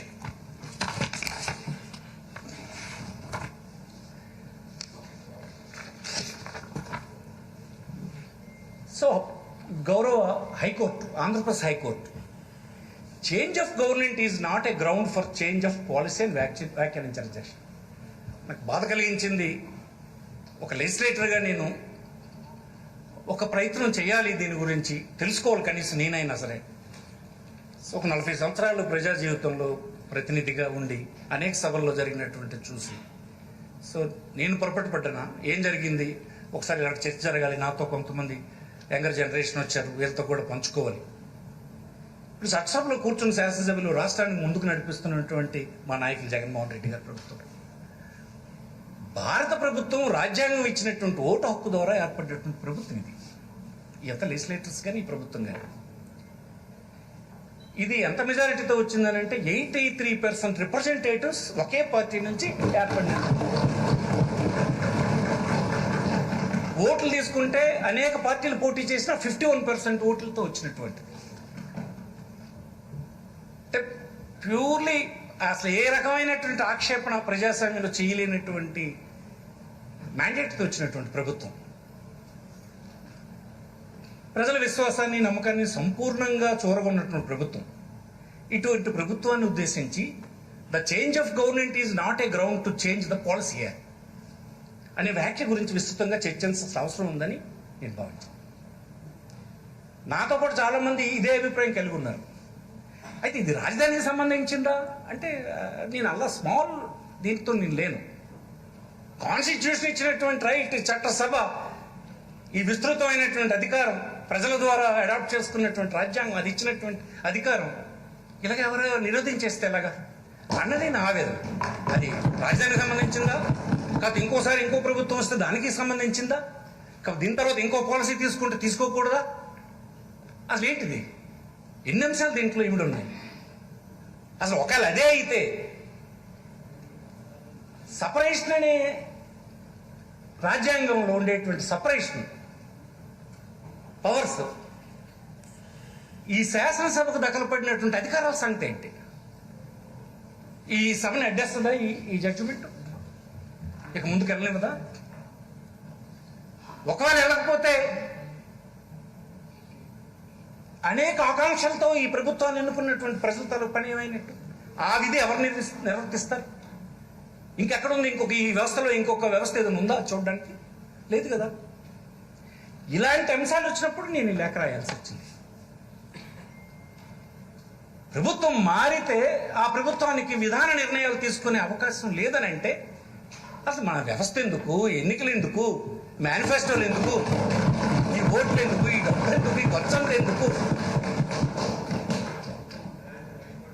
ఇది కదా అసలు ముఖ్యమైనది. ఇది అసలు ప్రజలు ఓటేయడం ద్వారా ఒక పార్టీ ప్రభుత్వాన్ని తీసుకొచ్చారు అంటే దాని అర్థమే అంతకుముందు ఉన్నటువంటి విధానాలను మీరు మార్చండి అనేటువంటి మ్యాండేట్ అనే సందర్భం అటు నుంచి చూస్తే ఇది నా గందరగోళంలో పడేటువంటి అంశం ఇది. అంతే కదా అధ్యక్ష, ప్రజలు ఎన్నుకున్నారనంటే మళ్ళీ 5 సంవత్సరాల తర్వాత వెళ్ళారంటే వ్యతిరేకంగా ఓటేశారు ఉన్న పార్టీకి అని అంటే, ఉన్న రాజకీయ పార్టీకి అధికారం ఉన్నటువంటి ఆ విధానాలు మాకు నచ్చలేదన్నటువంటిది.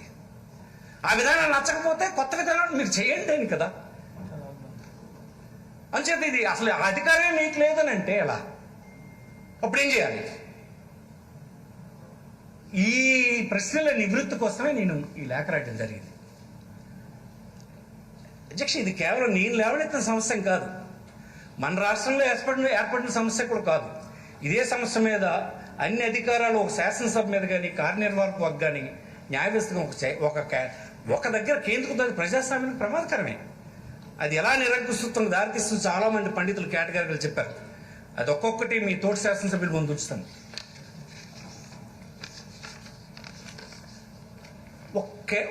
ఒక కొత్త విధాన నిర్ణయం చేయడం ప్రభుత్వానికి ఉన్న అధికారం. శాసనసభలు, పార్లమెంట్లు ఉన్నది కూడా అందుకే. ఒక ప్రభుత్వం తీసుకున్న విధానాల తర్వాత వచ్చే ప్రభుత్వాలు మార్చకూడదంటే కొత్త ప్రభుత్వాలు రావాల్సిన అవసరం కూడా ఉండదు. కొన్ని విధానాలు తయారు చేస్తే వాడికి శాశ్వతంగా అమలుపరచమని ఇచ్చేస్తే ఎగ్జిక్యూటివ్ పని చేసుకుంటూ పోతారు. మరి కొత్తగా ప్రభుత్వం ఎన్నికలు ఎందుకు? ఆ మాత్రం చేయడానికి 5 ఒకసారి ఎన్నిక కూడా అక్కర్లేదు. వివిధ పార్టీలు వాటి ఎన్నిక మేనిఫెస్టో ప్రజల ముందు పెట్టడం కూడా అవసరం లేదు. ఇదంతా వృధా ప్రయాసం. మనం చరిత్ర ఒకసారి చూస్తే గత ప్రభుత్వాలు పార్లమెంట్లో కానీ ఇక్కడ రాష్ట్రాల్లో శాసనసభలు కానీ వివిధ ప్రభుత్వాలు కానీ తీసుకున్నటువంటి నిర్ణయాలు కొన్ని చూడండి కలిస్తే బ్యాంకుల జాతీయకరణ, మేజర్ పాలసీ డెసిషన్, ప్రజల చేత ఎన్నుకోబడిన ఒక ప్రభుత్వం తీసుకున్న నిర్ణయం అది. రాజభరణాలు రద్దు, 4 దశాబ్దాల పాటు అనుసరించినటువంటి మిక్స్డ్ ఎకానమీని ఈ దేశానికి సూట్ కాదంటే వెంటనే పివి నరసింహ గారు, కీర్తిశేష్ నరసింహారావు గారు వచ్చి దాన్ని మిక్స్డ్ ఎకానమీ నుంచి సరళీకృత విధానాల కోసం తీసుకెళ్తారు. దానివల్ల ఆనాడు ఉన్నటువంటి పరిస్థితులన్నీ మళ్ళీ చక్కదిద్దబడ్డాయి. ఈ రెస్పాన్సిబిలిటీ ఎవరిది? ఎవరు చేయగలరు పని? లెజిస్లేచర్ మాత్రం చేయగలరు. అది వదిలేస్తే అన్నీ అడుగంటిపోయి దేశం అంతా అతలాకుతలం అయిపోయింది, ట్రెజరీ అంతా ఖాళీ అయిపోయింది, ఫారెన్ ఎక్స్చేంజ్ మన దగ్గర లేదు. ఒక మేజర్ డెసిషన్ తీసుకోవడం జరిగింది ఆనాడు ఉన్నటువంటి పివి నరసింహారావు గారు. తీసుకుని చక్కదిద్దారు. ఒకవేళ ఆ నిర్ణయం ఎలక్ట్ అయినటువంటి గవర్నమెంట్ తీసుకోకపోతే, లెజిస్లేచర్ చేయకపోతే ఆ రెస్పాన్సిబిలిటీ ఎవరు చేస్తారు? మన వ్యవస్థలో, మన రాజ్యాంగంలో ఎక్కడుంది ఇంకొకరికి అది? ఆ పవర్ లేదు. పబ్లిక్ సెక్టర్ని ప్రైవేట్ పరం చేయడం. మనం అనేక అంశాలు వివిధ ప్రాంతాల్లో వచ్చినటువంటి మన అభిప్రాయాల్ని స్పష్టంగా చెప్తుంటే పార్లమెంట్లో ఈనాడు, ఉదాహరణకి మన స్టీల్ ప్లాంట్. సో మేము సాధించుకున్న వద్దు అంటే అక్కడ ఉన్న గవర్నమెంట్, ఎలక్టెడ్ గవర్నమెంట్ ఏం చెప్తుంది? ఇది పాలసీ అని ఒక్క పదంతో మరి మన జవాబు చెప్పకుండా చేస్తూ పాలసీ తీసుకునే అధికారం ప్రభుత్వానికి ఉందన్నమాట. మన కాన్స్టిట్యూషన్లో ఉంది. సింపుల్గా అక్కడ మినిస్టర్ చెప్పారు, ఇది మా పాలసీ డెసిషన్, ఇక ఏవైతే అవనండి. మహిళలకు ఆస్తి హక్కు 86. కాన్స్టిట్యూషన్లో ఇది పెద్ద క్లియర్గా లేదు. ఆస్తి హక్కు వచ్చింది, ఇప్పుడు ఎలా వచ్చింది? ఒక పాలసీ డెసిషన్. భూ సంస్కరణలు, ఒకప్పుడు మద్యపాన నిషేధం, మళ్ళీ మద్యపానం, మళ్ళీ పాలసీ డెసిషన్సే. ఆరోగ్య విషయంలో డాక్టర్ రాజశేఖర రెడ్డి గారు తీసుకొచ్చినటువంటి సహేతుకమైనటువంటి మార్పులు. ఒక పేదవాడు ఒక ఆరోగ్యం చెడిపోతే అది కార్పొరేట్ హాస్పిటల్లో వైద్యం చేయాల్సి వస్తే, డబ్బు ఖర్చు పెట్టాల్సి వస్తే, మా గతింతే, మా బతుకులింతే, మాకింతకంటే అవకాశం లేదు, చనిపోవడమే ఇంక మాకున్న ఫైనల్ ఇది అని ఇంటిల్లిపోది కూర్చొని నిరుత్సాహంలోకి వెళ్ళిపోయినటువంటి ప్రజలకి, బాధితులకి ఆరోగ్యశ్రీ అనేటువంటి పాలసీ తీసుకోవడం వలన ఈ కాన్స్టిట్యూషన్లో ఎలాంటి ప్రభుత్వాలు వాళ్ళందరికీ హోప్ క్రియేట్ చేసినాయి. ఆ పని మనమే చేయగలం. మనము అంటే లెజిస్లేషన్ మాత్రమే చేయగలం. అవన్నీ ఉదాహరణకు చెప్పాను, అటు చాలా ఉన్నాయి. అలాగే ఎడ్యుకేషన్. సో ఒక పేద స్టూడెంట్, మాకు ఉన్నత విద్య మాకు సంబంధించింది కాదు, ధనవంతులకు సంబంధించిందని. అలాగే ఈ సమాజంలో అలా చూస్తే విద్యకు నోచుకున్నాడు, సమాన హోదాకు నోచుకున్నాడు, భాషకు నోచుకున్నాడు, ఆరోగ్యానికి నోచుకున్నాడు, సమాన హక్కులు, ఓటు హక్కు లేదు. చాలా కాలం మన దేశంలో చాలా మందికి ఓటు హక్కు లేదు. ఇలాంటి అసమానతలైన సమాజాన్ని తీసుకువెళ్ళడానికి లెజిస్లేచర్కే ఆ అవకాశం ఉంది. లెజిస్లేచర్ని ఎవరు దీన్ని నిరోధించకూడదు. ఆ పని చేయడానికి ఇంకొక వ్యవస్థ దీంట్లో లేదు. State of Uttar Pradesh versus Vijay Bahadur Singh. ఈ కేసులో సుప్రీంకోర్టు ఏమన్నదంటే, it cannot be disputed that the government has the right to change its policy from time to time according to the demands of the time and situation and in the public interest. అంటే ఈవేళ ఈ ప్రభుత్వం ఒక విషయం అనుకోవచ్చు, మళ్ళీ 2 నెలల తర్వాత అది కాదు, పరిస్థితి ఇంకో మారిపోయిందంటే తీసుకుంటుంది. వెంటనే ఆ అధికారం ఉంది, లెజిస్లేషన్కే ఉంది, లెజిస్లేచర్కే ఉంది. ఈ పాలసీ తీసుకున్నారు కనుక ఈ పాలసీని మార్చకూడదు అనేది లేదు. ఇది సుప్రీంకోర్టు చెప్పినటువంటి మాట. ఇంకో దీంట్లో government could not change it's industrial policy if the situation is so warranted and merely because the resolution was announced for a particular period. It did not mean that the government could not amend and change the policy under any circumstances. అంటే ఒక దగ్గర ఒక పీరియడ్ని ఒక resolution ద్వారా ఒక ప్రభుత్వం ప్రకటించింది. అది పట్టుకొని కోర్టుకు వెళ్తే ఈ రెజల్యూషన్లో ఇలా చెప్పారు కదా అని అంటే అవన్నీ కుదరదు. ఈ విస్తృతమైనటువంటి అధికారం లెజిస్లేచర్కి ఉంది. ఎప్పుడు కావాలంటే ఎప్పుడు మార్చొచ్చు. ఎందుకంటే ఆ రెస్పాన్సిబిలిటీ మళ్ళీ ఒక లెజిస్లేచర్కి ఉంది. అది లేకుండా చేసేస్తే కష్టం. ప్రభుత్వ పరిస్థితులను బట్టి పారిశ్రామిక విధానం మార్చుకోగలదు. అని సుప్రీంకోర్టు వ్యాఖ్యానించింది. 1971 సంవత్సరంలో స్టేట్ ఆఫ్ మహారాష్ట్ర వర్సెస్ ఇంకో కేసులో, so long as there is no violation of any fundamental rights and if the principles of natural justice are not offended, it was not for the High Court to lay down the policy that should be adopted by the education authorities in the matter of granting permission for the starting schools. ప్రాథమిక హక్కులు భంగం వాటిల్లినంత వరకు, సహజ న్యాయ సూత్రాలకు నష్టం జరిగినంత వరకు రాష్ట్ర ప్రభుత్వాలకి చట్టం చేసుకునేటువంటి అధికారం ఉంటుంది. ఆ రాజ్యాంగ వైలేషన్స్ ఎక్కడైనా ఉంటే ఇంటర్ఫీర్ అవ్వాలి తప్ప ఇంటర్ఫీర్ అవ్వకూడదని దాని తలండి. అలాగే గౌరవ సుప్రీంకోర్టు ధర్మపురి షుగర్ అనేటువంటి ఒక కేసులో ఉత్తరాంచల్లో a court of law is not expected to propel into the uncharted ocean of government policies. Once it is held that the government has power to frame and reframe, change and rechange, adjust and readjust policy, the said action cannot be declared illegal.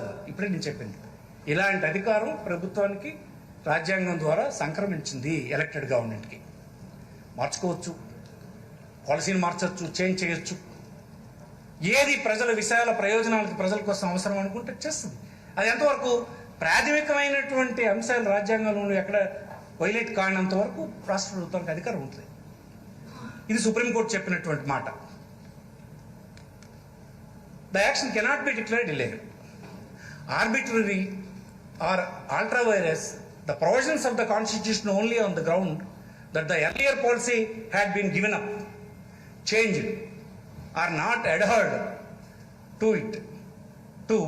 It also cannot be attacked on appeal that the earlier policy was better and shifted to the prevailing situation. విధాన నిర్ణయం అనేది ఒక అనంతమైన సముద్రం. ఆ సముద్రంలో న్యాయస్థానాలు చొరబడ్డం వాంఛనీయం కాదు.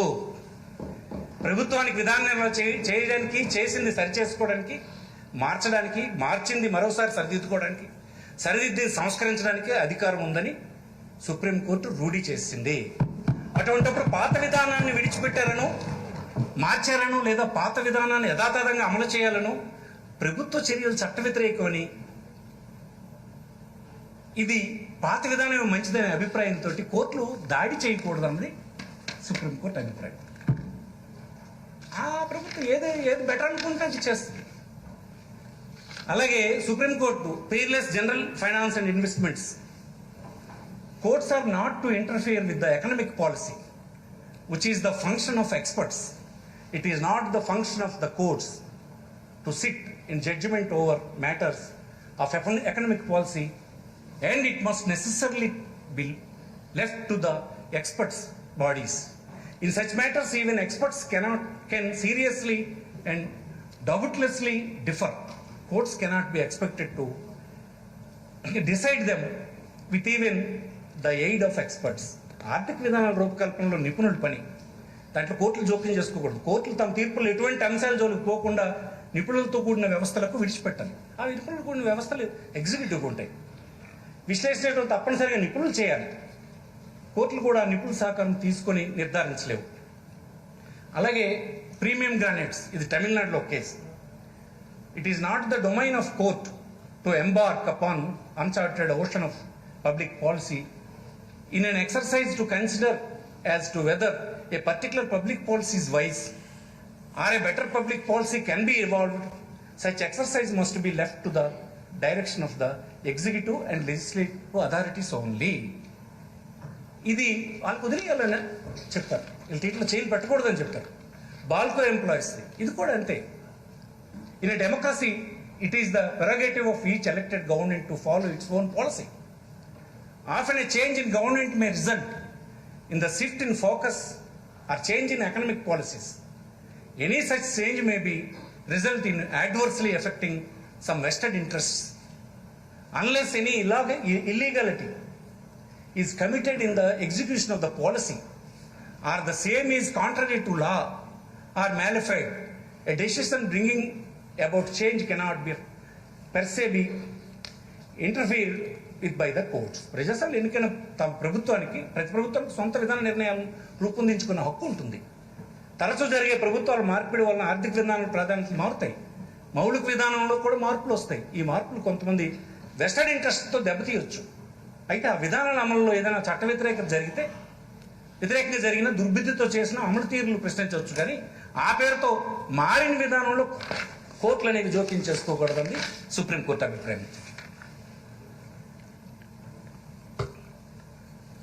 కోర్టులు తమ పరిధి పరిమితులను అధిగమించి కార్యనిర్వాహక వర్గం యొక్క విధాన నిర్ణయంలో టింకరింగ్ అనే మాట వాడారు supreme court. The court cannot and should not upset it limits and tinkering with the policy decision of the executive functionary of the state. నిజానికి ప్రతి విభాగానికి శాసన కార్యనిర్వాహక న్యాయ వ్యవస్థల కన్నా ఎవరి పరిధిలో వారికి ఉన్న ఆధిక్యతను వారికి ఉన్నట్టు ధృవీకరించాల్సిన అవసరం ఉంది. అలాగే న్యాయ వ్యవస్థను జ్యుడిషియల్ రివ్యూ, ఎగ్జిక్యూటివ్, లెజిస్లేచర్ విభాగాలపై ఉన్న న్యాయ సమీక్ష అధికారం రాజ్యాంగ చట్టానికి లోబడి ఉండాలి. అందువల్ల జ్యుడిషియల్ యాక్టివిజం పేరున న్యాయ వ్యవస్థ పరిధి దాటకుండా నియంత్రణలో ఉన్నప్పుడే ఇటువంటి అపోహలకు అవకాశం ఉండదు అన్నది చెప్పారు. ఇవన్నీ సుప్రీంకోర్టు చెప్పినటువంటి అధ్యక్ష. డిఫరెంట్ జడ్జెస్ ఈ దేశంలో పేరు ప్రఖ్యాతులు గాంచినటువంటి ఈ 70 సంవత్సరాలు ఈ కాన్స్టిట్యూషన్ మనుగడ సాగించడానికి ఎన్ని వందల సంవత్సరాలైనా ఇది మనుగడ సాగిస్తుంది అన్నటువంటి కాన్ఫిడెన్స్ ఇవ్వడానికి కారణమైనటువంటి న్యాయ వ్యవస్థ చెప్పిన మాటలే ఇవి మనందరికీ ఆదర్శం అని నేను భావిస్తున్నాను అధ్యక్ష.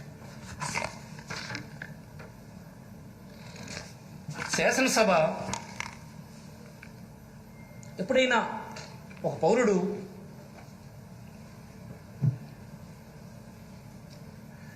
ఎప్పుడు తలుపు తడతాడు, ఒక కోర్టు తలుపు తట్టది ఒక పౌరుడు కానీ ఒక సంస్థ కానీ ఇప్పుడు తనకు న్యాయం జరగనప్పుడు లేదా అన్యాయం జరిగినప్పుడు ఆ సందర్భంలోనే అక్కడికి వెళ్తారు, న్యాయ వ్యవస్థ దగ్గరికి వెళ్తారు. నా ప్రాథమిక హక్కులు భంగమైనాయను, కాదు ఉన్న లెజిస్లేషన్లోనే నాకు అన్యాయం జరిగిందను, ఆ డిస్క్రిమినేషన్ చూపించారని వెళ్తారు కోర్టు వద్దకి.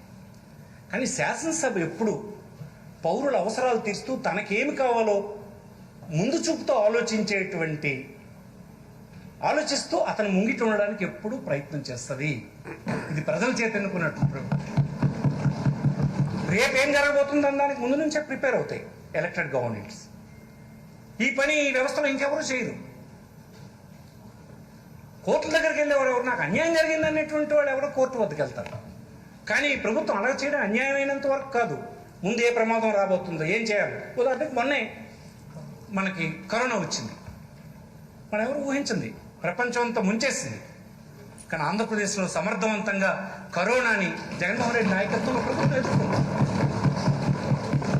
ఇది ఏంటంటే ప్రభుత్వంలో చేయగలరు. అందుకోసం ఆ ప్రభుత్వాన్ని నిరోధించేటువంటి పని చేస్తే కాన్స్టిట్యూషనల్ ఫంక్షన్స్కి అడ్డుపడడం ఒకటి కాకుండా అసలు మనం ప్రజలకి ఒక రకంగా అన్యాయం చేసినట్టు అవుతుంది.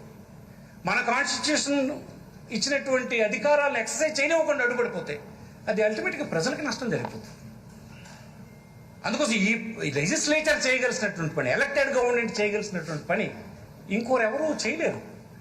అందుకోసం దీనికి అడ్డంకి. అందుకే సుప్రీంకోర్టు అన్ని జడ్జిమెంట్లలో ఇన్ని రకాల స్వేచ్ఛ ప్రభుత్వాలకు ఇచ్చిపెట్టి, ఎందుకు ఎన్నో శతాబ్దాలుగా అసమానతలు గురైన సమాజం పట్ల శాసనసభ బాధ్యత వహించాలి. ఒక ప్రాంతంలో తిండి లేనివాడు ఉంటాడు, గూడు లేనివాడు ఉంటాడు, గుడ లేనివాడు ఉంటాడు, అనారోగ్యంతో ఉంటారు, మనం చేసినటువంటి చట్టాలు ఇచ్చిన సదుపాయాలు అందరూ ఉంటారు. అందరూ ఇట్లా సమానమైన బాధ్యత వహించాలి. ఇది అలాగే వైద్యం, విద్య, సంక్షేమం ప్రత్యేక శ్రద్ధ చూపించవలసిన అవసరం ఉంది. అందుకే ఇప్పుడు ఆ దిశగా ఈ ప్రభుత్వం ప్రయాణం చేస్తుంది.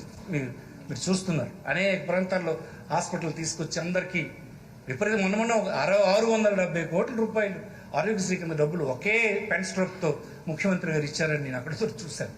ఈ పని ఎవరు చేయగలరు? లెజిస్లేచర్ ఈ పని చేయకపోతే, ఎలక్టెడ్ గవర్నమెంట్స్ ఈ పని చేయకపోతే ఇంకొకరు ఇది మీట్ అవ్వలేరు. వెనుకబడిన ప్రాంతాల అభివృద్ధి, మనం అధికారంలోకి రాకముందు ఈ రాజకీయ పార్టీ అన్ని ప్రాంతాలకు పోయి ఈ వెనుకబాటును రూపుమాపుతామని అక్కడ చెప్పొచ్చి మరి మీ పాలసీ మార్చుకోవడానికి మీకు లేదు అనేటువంటి ఒక అబ్స్ట్రక్షన్తో ఆగిపోతే ఎట్లా మరి పీపుల్ ఆకాంక్షను మనం నెరవేరుస్తాం? రాష్ట్రం విభజన అయిపోయిన తర్వాత ఈ రాష్ట్రంలో ఉన్నటువంటి జిల్లాల్లో ఒక 7 జిల్లాలు అత్యంత వెనుకబడినగా మీకు వచ్చినాయి. ఉత్తరాంధ్రలో ఒక 3, రాయలసీమలో ఒక 4. ఏ స్టాటిస్టిక్స్ చూసినా వీళ్ళ పరిస్థితి, వీళ్ళ జీవన విధానం, వాళ్ళ సంపద, తలసరి ఆదాయం ఎక్కడ పెరగడం లేదు. మన సెన్సస్ అన్ని చెప్తున్నాయి. మరి ప్రభుత్వానికి ఉండేటువంటి ప్రైమ్ డ్యూటీ కదా అది. డైరెక్టివ్ ప్రిన్సిపల్స్లో వారి అసమానతలన్నీ తొలగించాల్సినటువంటి బాధ్యత ఎలక్టెడ్ గవర్నమెంట్కి ఉంది. మరి అది చేయకుండా ప్రభుత్వం ఎండగా ఉండగలదు. దానికోసం ఏదో పాలసీస్ వాళ్ళు తీసుకుంటే ఆ పాలసీస్ని అది కుదరదంటే కాన్స్టిట్యూషన్ చెప్పినటువంటి డైరెక్టివ్ ప్రిన్సిపల్స్ని ప్రభుత్వం ఎలాగా, ఎలక్టెడ్ గవర్నమెంట్ ఎలాగ నెరవేర్చగలదు? అందుకోసం ఆ వెనుకబడిన ప్రాంతాలకు ఏదైనా ఒక పాలసీ తీసుకుంటే ఆ పాలసీని సమర్థించవలసిన అవసరం ఉంది. ఎలక్టెడ్ గవర్నమెంట్గా రాజ్యాంగంగా సంక్రమించినట్టు తప్పు ఉంది. దాన్ని ఎవరు క్వశ్చన్ చేయడానికి మీకు లేదన్నది నా అభిప్రాయం అధ్యక్ష. మా ప్రాంతంలో ఉండేటువంటి కూలీలు అలాగా దేశంలో ఇతర నగరాల నిర్మాణం చేయడానికి కూలీలుగానే ఉండాలా? అందుకోసం కాదు కదా ప్రజాస్వామ్యం కోసం ఫైట్ చేసింది. ఈ రాజ్యాంగం నిర్మాణం చేస్తుంది. అయిపోయిన కాలం అయిపోయినా ఇక ఉన్న కాలంలోనే మెరుగవ్వాలన్నటువంటి ఆశ ఉంటుంది ఆ ప్రాంతాలకు కూడా. దానికోసం ఏదైనా ఒక పాలసీ డెసిషన్ తీసుకుంటే అది మీరు తీసుకోవడానికి వీల్లేదని ఎవరైనా నిరోధిస్తే అది ఈ రాజ్యాంగం దానికి అంగీకరించదని నేను చెప్తున్నాను అధ్యక్ష. అందులో గొప్ప బ్యూటీ ఏంటంటే, బ్యూటీయే కాదు అసలు విషయం, 5 ఏళ్ళకోసారి ఎన్నికల ద్వారా ప్రజల ముందుకు వెళ్ళాలి కదా. మనం ఒక ప్రాంతంలో ఈ ఒక రాజకీయ పార్టీ అన్ని చెప్పొస్తే ఇవి చేస్తాము అని చెప్పి మాకు అధికారం ఇవ్వండి అని వస్తే మళ్ళీ 5 సంవత్సరాల తర్వాత ఆ ప్రజల దగ్గరికి మళ్ళీ వెళ్ళాలి. వెళ్ళి ఆ ఆమోదం పొందాలి కదా. ఈ పరీక్ష పాస్ అవ్వాలి, మళ్ళీ పరీక్ష పాస్ అవ్వాలి 5 సంవత్సరాల తర్వాత. ఇది ఎవరికి లేదు, ఇది ఎగ్జిక్యూటివ్కి వెళ్ళటం లేదు, జ్యుడిషియరీకి వెళ్ళటం లేదు. అందుకోసం ప్రజల దగ్గర మళ్ళీ పరీక్ష పాస్ అవ్వడానికి అవసరమైనటువంటి వారి ఆకాంక్షల్ని నెరవేర్చడానికి పాలసీలు తీసుకునే హక్కుని ఈ ప్రభుత్వం ఎప్పుడు, ఈ చట్టసభ ఎప్పుడు ఉపయోగిస్తూ ఉండాలని నేను కోరుతున్నాను. అదర్వైజ్ అసలు నేను పరీక్ష పాస్ అవ్వ అక్కడ కుదరదు. దీన్నే కాన్స్టిట్యూషనల్ చెకప్ చేయించుకోవాలి మేము. అంటే ఎలక్టెడ్ రిప్రజెంటేటివ్స్ అందరూ డెమోక్రటిక్ ఫిట్నెస్ కూడా మళ్ళీ రుజువు చేసుకోవాలి. ఇది మనకే ఉంటుంది, లెజిస్లేచర్కి ఉంటుంది, పార్లమెంట్ సభ్యులకు కానీ లెజిస్లేచర్ కానీ. అందుకోసం ఈ రెస్పాన్సిబిలిటీని మీరు చేయొద్దు అని అంటే అయిపోయినట్టే, ఈ సభ పని అయిపోయినట్టే.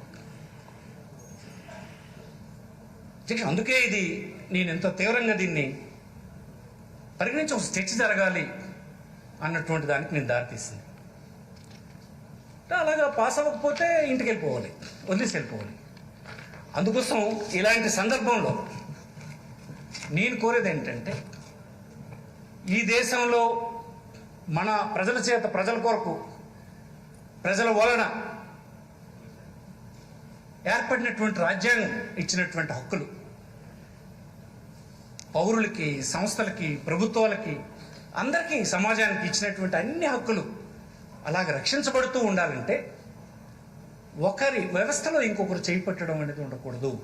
ఆ రాజ్యాంగాన్ని మన అందరం గౌరవించాలి. సో మీకా గౌరవం, నాకే గౌరవం, వారికా గౌరవం, ఇంకో గౌరవం, ఒక జడ్జికి ఒక గౌరవం, ఒక అధికారికి ఒక గౌరవం, అవన్నీ రాజ్యాంగం ద్వారా వచ్చినవే. ఆ రాజ్యాంగాన్ని గౌరవించకుండా ఉండాలి, మనకు ఆ గౌరవాన్ని దక్కాలి అంటే అది సాధ్యం కాదు. రాజ్యాంగాన్ని గౌరవిస్తున్నంతకాలమే మనందరి గౌరవాలు నిలబడతాయి అన్నది మాత్రం ప్రతి ఒక్కరూ ఈ దేశంలో గమనించాలి. రాజ్యాంగాన్ని ఎవడూ గౌరవించకపోతే మనకున్న గౌరవం ఎట్లా లభిస్తుంది? రాజ్యాంగమే నీకు ఆ గౌరవాన్ని ఇచ్చింది. ఏ వ్యవస్థకైనా, ఏ పౌరుడికైనా కొన్ని హక్కులు అవి ఇచ్చింది. ఆ రాజ్యాంగాన్ని గౌరవించే దీనికి ఎక్కడ దెబ్బ తగిలినా ఎలర్ట్గానే ఉండాలి, సరిదిద్దుతూ ఉండాలి. కోర్టులు పని చేసే కోర్టులు, ఈ దేశంలో కోర్టులు గణనీయమైనటువంటి వారి సేవలు అందించాయి. ఈ కాన్స్టిట్యూషన్ని కాపాడడానికి తన వంతు పాత్ర ఇప్పుడు పోషించాయి. అందుకే 70 సంవత్సరాలు ఈ కాన్స్టిట్యూషన్ బ్రహ్మాండంగా ముందుకు ఇంకా అనేక దశాబ్దాలు, 100 సంవత్సరాలు ఇది కొనసాగేటువంటి గొప్ప రాజ్యాంగాన్ని మన పెద్దలంతా ఇచ్చారు. దానికి అంబేద్కర్ లాంటి వాడిని అధ్యక్షుడు చేస్తే, ఎందుకంటే అనేక సందర్భాల్లో అంబేద్కర్ని మనం తలుచుకుంటాం. ఇలాంటి రాజ్యాంగ రచనకు అవసరమైన ఏర్పడిన సంఘానికి అధ్యక్షుడిగా ఆనాడు కాన్స్టిట్యూంట్ అసెంబ్లీ అతన్ని అధ్యక్షత ఇస్తుంది. ఆనాడు ఓ 14-15 కమిటీలు వేస్తే రాజ్యాంగం రచన చేసే కమిటీకి మాత్రం అంబేద్కర్ని వేస్తాం. అతను ఇచ్చినటువంటి రాజ్యాంగం ఇన్ని హక్కులను మనకి ఇచ్చింది, ఈ గౌరవాలను ప్రసాదించింది. ఇది కాపాడుకోవాల్సిన బాధ్యత అందరిపైన ఉన్నదని నేను భావిస్తూ, నాకు ఇలాంటి చరిత్ర కలిగిన శాసనసభలో సభ్యుడిగా ఉంది. ఈ శాసనసభ ఏంది, బ్రిటిషర్స్ ఉన్నప్పుడు ఉన్నటువంటి ప్రొవిన్షియల్ కౌన్సిల్ మెంబర్స్ తోటి ఒక సభ ఉండేది. ఆ సేవేమో రాజ్యాంగ రచనకేమో కాన్స్టిట్యూంట్ అసెంబ్లీ అయింది, తర్వాత అదే పార్లమెంట్ అయింది.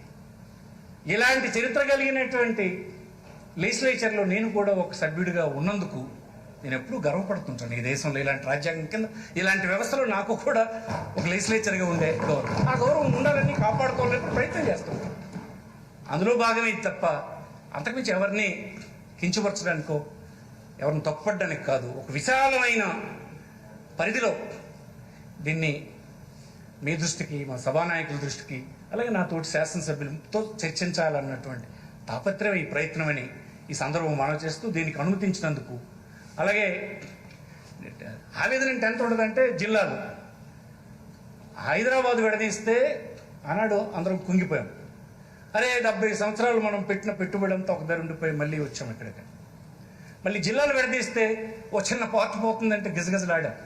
ఆ విషయాన్ని ముఖ్యమంత్రి గారి దృష్టికి తీసుకొస్తే ఆ అభివృద్ధి 80 సంవత్సరాలు 70 సంవత్సరాలు అభివృద్ధి చేసిన ప్రాంతం మీ జిల్లాకే ఉంచుతున్నామని మన జిల్లా ప్రజలకి అందరికీ ఆయన మాట ఇచ్చి అది నిలబెట్టారు. వారికి ధన్యవాదాలు. అంటే ఈ అసమానతలను తొలగించడానికి చేస్తుండాలి, ప్రయత్నాలు చేస్తుండాలి. ఇంత ఆవేదన ఉంటుంది. ఇవన్నిటికీ లెజిస్లేచర్కి ఆ శక్తి ఎప్పుడు తగ్గిపోకుండా చూడండి. ఇది ఈనాడు ఈ ప్రభుత్వం ఉంటుంది, ఇంకోసారి ఇంకో ప్రభుత్వం రావచ్చు. ఇలాగ ఇది కొనసాగాలి, శతాబ్దాలు కొనసాగాలి. ఈ వ్యవస్థను రక్షించేటువంటి పని అందరం ఎవరి కంట్రిబ్యూషన్ చేస్తుండాలని ఈ సందర్భంగా మనవి చేస్తూ మీకు ముఖ్యమంత్రి గారికి ధన్యవాదాలు తెలియదు సెలవు తీసుకుంటాం. నమస్కారం.